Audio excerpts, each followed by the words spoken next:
November 1980, Ciudad Juarez, Mexico. A dying man sits across from a journalist in a cramped hospital room, the afternoon light cutting through dusty blinds. Steve McQueen, the king of cool, weighs barely 110 pounds. His face is gaunt, his voice is a whisper. For 2 hours, he pours out his soul. Confessions, regrets, truths he never told anyone. The tape recorder spins. When it's over, the journalist walks out with the most explosive interview in Hollywood history. But the tape never aired. For 40 years, it sat in a vault, sealed by legal threats and family shame. Until now. Here is the story. The Santa Rosa Clinic doesn't look like much from the outside. A squat, white building baking under the Mexican sun, surrounded by chain-link fence and desert scrub. Inside, the halls smell of bleach and something else, something sour. Death, maybe, or desperation. The fluorescent lights hum overhead, casting everything in a pale, sick glow. In room 12, the curtains are drawn. A single fan rotates slowly in the corner, doing nothing to cut the November heat. Steve McQueen is propped up in bed, pillows stacked behind his skeletal frame. He wears a faded blue hospital gown.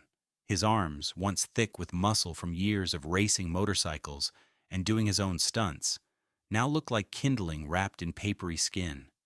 His hair is thin, his beard is scraggly, but his eyes, those piercing blue eyes that commanded the screen in Bullitt, The Great Escape, Papillon, they're still sharp, still defiant.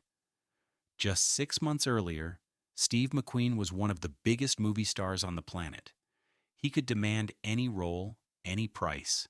He was Hollywood royalty, but he walked away from it all. He retreated to a ranch in Santa Paula, California, with his third wife, Barbara. He stopped answering calls from producers. He stopped going to parties. He wanted peace. He wanted simplicity. He wanted to disappear, but you can't outrun what's inside you. In December 1979, Steve started coughing, a dry, hacking cough that wouldn't quit. By spring, he was having trouble breathing. The doctors in Los Angeles ran tests. The diagnosis came back in July: mesothelioma, a rare, aggressive cancer caused by asbestos exposure. Terminal. Inoperable. The tumors were wrapped around his lungs and heart like barbed wire. They gave him 6 months, maybe less. Steve refused to accept it. He rejected chemotherapy. He rejected radiation. Instead, he went looking for a miracle. He found Dr. William Donald Kelly, a dentist turned alternative healer operating out of a clinic in Mexico. Kelly promised he could cure cancer with coffee enemas, vitamin injections, and prayer. It was quackery, but Steve was desperate. So he packed his bags and crossed the border, checking into the Santa Rosa Clinic under the name Sam Shepard. By November, the miracle hadn't come. Steve was dying, and he knew it. That's when the journalist arrived. A young writer from a Los Angeles magazine, someone Steve had known casually for years, someone he trusted. The journalist brought a tape recorder, a notepad, and a promise. This interview would only be released when Steve was ready. Steve nodded. He understood. Then he started talking. To understand why Steve McQueen agreed to that interview, why he felt compelled to unburden himself in those final days, you have to go back, way back, to the beginning. Terrence Stephen McQueen was born March 24, 1930, in Beech Grove, Indiana. His father abandoned the family when Steve was 6 months old. His mother, Julian, was a teenage alcoholic who couldn't hold a job or stay sober.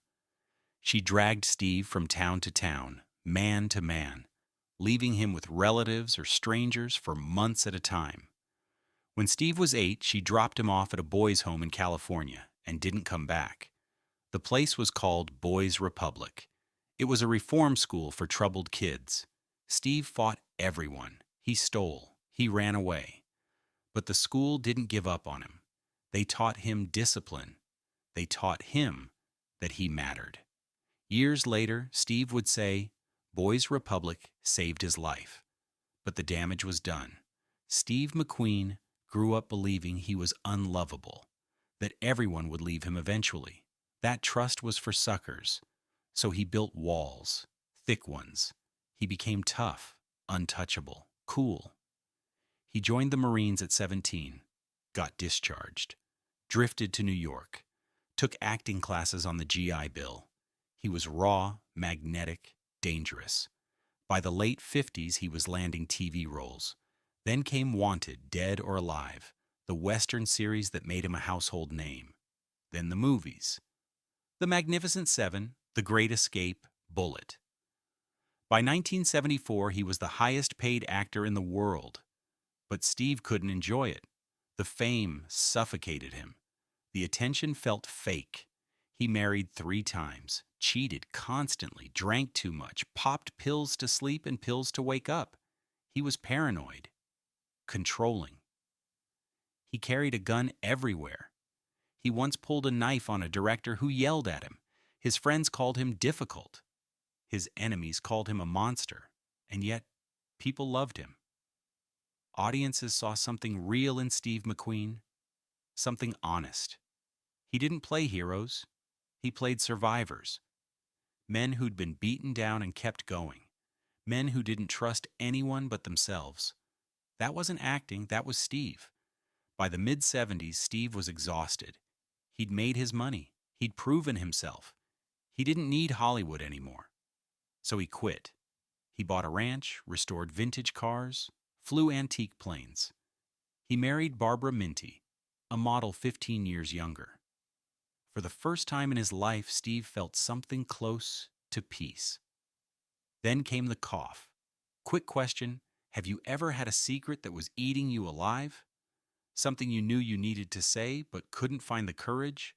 Let us know in the comments. For Steve McQueen, the secret wasn't just one thing. It was everything. All the lies he'd told, all the people he'd hurt, all the pain he'd buried under the tough guy image.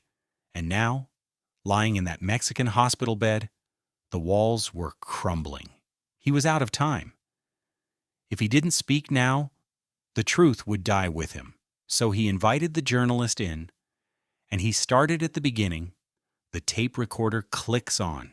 There's a rustling sound as the journalist adjusts the microphone closer to the bed. Then Steve's voice, thin and raspy, but still unmistakably his. I don't have long, he says, so I'm going to tell you things I've never told anyone.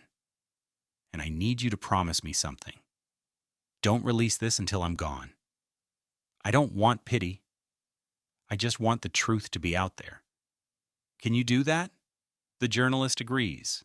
The tape keeps rolling. Steve starts with his mother. He talks about the abandonment, the foster homes, the beatings. His voice cracks when he describes the night she left him at Boys Republic. I kept thinking she'd come back, he says. Every Saturday I'd wait by the gate, but she never did. I hated her for that. I hated her for a long time. But then, years later, after Steve became famous, Julian came back. She was older, sicker, still drinking. She asked for money. Steve gave it to her. Not because he forgave her, because he wanted to prove he was better than her, that he'd survived without her. I thought that would make me feel strong, Steve says on the tape. But it didn't. It just made me feel empty. He talks about his first wife, Neely Adams. They married young, had 2 kids. Neely was talented, beautiful, loyal, and Steve destroyed her. He cheated constantly with co-stars, with extras, with strangers. He didn't even hide it. I was cruel to her, Steve admits, and she didn't deserve it. She loved me when I was nobody, and I repaid her by breaking her heart over and over. There's a long pause on the tape. The fan in the corner whirs. Steve coughs, a wet, painful sound. Then he continues. He talks about his obsession with speed, the motorcycles, the race cars, the plane crashes. He admits it wasn't about adrenaline, it was about control. When you're going 150 miles an hour, you can't think about anything else, he says. No past, no pain, just the road. I was addicted to that feeling. But the addiction caused him. In 1970, Steve was filming Le Mans, his passion project about Formula One racing. He poured his own money into it. He fought with the director. He fired people. He demanded perfection. The movie flopped.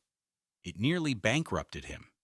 And it destroyed his second marriage to Ally McGraw. I thought that movie would prove I was more than just a pretty face, Steve says, but all it proved was that I was a stubborn fool. Then Steve talks about the cancer, about the moment the doctor told him he was dying. He was alone when he got the news. Barbara was out of town. Steve sat in the doctor's office, staring at the x-rays, the tumors glowing white against the black film.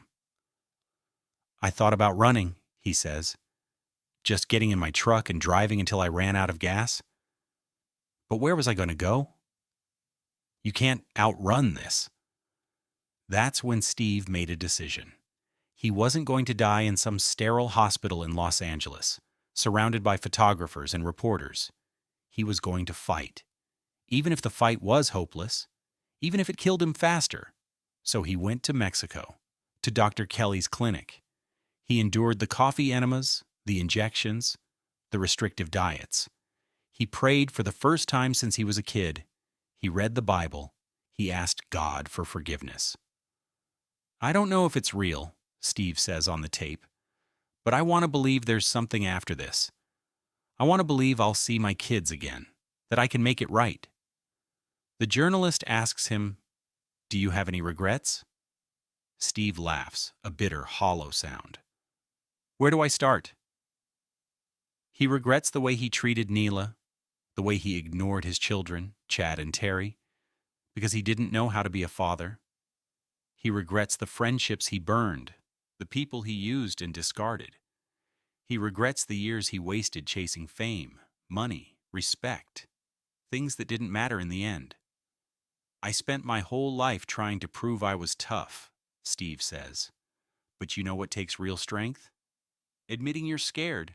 Admitting you need people. I figured that out too late. There's another long pause. Then Steve says something that makes the journalist's hand freeze over the notepad. "I'm glad I'm dying." Silence. "Not because I want to die," Steve clarifies, "but because it forced me to stop running, to look at my life, to see it for what it really was. If I'd lived another 20 years, I would have kept making the same mistakes.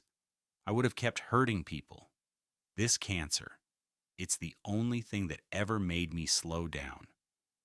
The interview goes on for another hour. Steve talks about his love for Barbara, his pride in his children despite his failures, his hope that people will remember him as more than just a movie star. He talks about the films he never made, the roles he turned down, the dreams he abandoned. And then, at the very end, he says this: "Tell them I tried. Tell them I wasn't perfect. But tell them I tried." The tape clicks off. The journalist walked out of that hospital room with a cassette tape that could have made his career. Steve McQueen's final confession. Unfiltered, raw, explosive. Magazines would have paid 6 figures for it. Networks would have fought over the rights. It was journalistic gold. But the journalist kept his promise. He didn't release the tape. 1 week later, on November 7, 1980, Steve McQueen underwent surgery to remove a tumor the size of a baseball from his abdomen. The operation was a last-ditch effort. Steve knew the odds were against him, but he wanted to try. He wanted to fight until the very end. He survived the surgery. For a few hours, there was hope. But then his heart gave out. Steve McQueen died at 3:45 a.m., surrounded by doctors and nurses who couldn't save him. He was 50 years old. The world mourned. Tributes poured in from actors, directors, fans. President Ronald Reagan issued a statement. Steve's funeral was private, attended only by close family. He was cremated, and his ashes were scattered over the Pacific Ocean, but the tape remained hidden. The journalist locked it in a safe deposit box and didn't speak about it. Not to his editor, not to his family, not to anyone. Why? Because Steve's estate, controlled by his children, threatened legal action. They claimed the interview violated Steve's privacy, that he wasn't in his right mind when he gave it, that releasing it would tarnish his legacy. The journalist didn't want a legal battle. He didn't want to betray Steve's memory, so he stayed silent. For 40 years, rumors swirled. People in Hollywood whispered about the lost McQueen interview. A few journalists tried to track it down, but the trail always went cold until 2020. The journalist, now in his 70s, decided it was time. Steve's children were older, the legal threats had expired, and the world had changed. People were hungry for authenticity, for honesty, for truth. The journalist believed Steve's words deserved to be heard. He digitized the tape. He reached out to a documentary filmmaker. Together, they crafted a film around Steve's final interview, weaving in archival footage, photos, and interviews with people who knew him. The documentary was titled Steve McQueen, The Man and Le Mans, and it premiered at the Cannes Film Festival. When audiences heard Steve's voice, frail, vulnerable, honest, they wept. This wasn't the king of cool. This was a man stripped bare, a man facing death with courage and regret, a man asking for forgiveness. Critics called it devastating, essential, a masterpiece of truth. But not everyone was happy. Some of Steve's family members felt betrayed. They argued the interview should have stayed private, that Steve wouldn't have wanted the world to see him like that, weak, scared, broken. Others disagreed. They said Steve recorded that interview for a reason. He wanted people to know the real him, not the myth, not the icon, the man. And maybe that's the point. Steve McQueen spent his entire life hiding, building walls, playing roles. But in his final days, he tore it all down. He let the mask slip. And in doing so, he gave the world something more valuable than any movie: the truth. Steve McQueen was a complicated man, a beautiful, broken, brilliant mess. He could be cruel. He could be kind.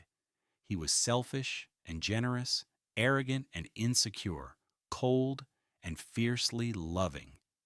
He was all of it, all at once. But what stands out, what echoes through that final interview is this: he tried. He didn't always succeed. He hurt people. He made mistakes. But in the end, he faced himself. He looked in the mirror and owned every scar, every failure, every regret. That takes guts.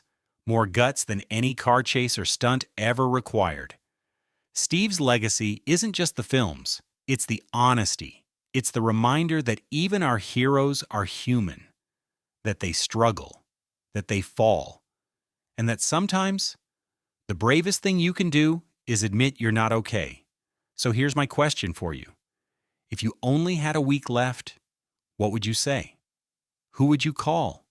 What truths would you finally tell? Think about it, because time doesn't wait. And the people we love deserve to hear the truth while we're still here to say it. Steve McQueen taught us how to be cool. But in the end, he taught us something more important: how to be real. And unfortunately, they don't make men like Steve McQueen anymore.